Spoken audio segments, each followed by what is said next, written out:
రెడ్డివైనా రాజువైనా సామాన్యుడివైనా సామంతుడివైనా మరణిస్తే పాపములో నీ ఆత్మ నిత్య నరకానికి వెళ్తుంది. ఇది దేవుని చట్టం. ఈ చట్టం ఎవరు మార్చలేరు. వారు న్యాయాధిపతులైనా సరే, సుప్రీంకోర్టు జడ్జీలైనా సరే, ప్రపంచ అధినేతలైనా సరే ఒకరోజు మరణిస్తారు. పాపములో మరణిస్తే పాతాళానికి వెళతావు. పాతాళానికి కొనిపోయే నీ పాత నిద్రను, నీ సోమరితనాన్ని, నీ అజ్ఞానాన్ని, అంధకారాన్ని ఈ రాత్రి వదిలిపెట్టు. శరీర స్వస్థతతోనే, లేకపోతే ఆర్థిక సమృద్ధితోనే, లేకపోతే ఉద్యోగాలు, కుటుంబాలు, ఆస్తిపాస్తుల సంపాదనతోని దేవుడు నాకు మేలు చేశాడంటూ సాక్షిగా ఉండకు. పాపము నుంచి విడుదల పొందు. పాపులను రక్షించుటకు యేసుక్రీస్తు ఈ లోకానికి వచ్చాడు.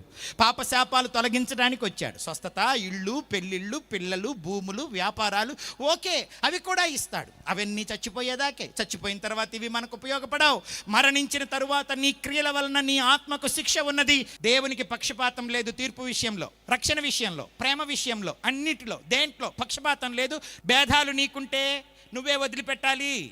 పక్షపాతం నీకుంటే వదిలిపెట్టు. అజ్ఞానం, ద్వేషం ఉంటే వదిలిపెట్టు. ఆయన ద్వేషించదగిన వాడు కాదు, పూజించదగిన వాడు, ప్రేమించదగిన వాడు.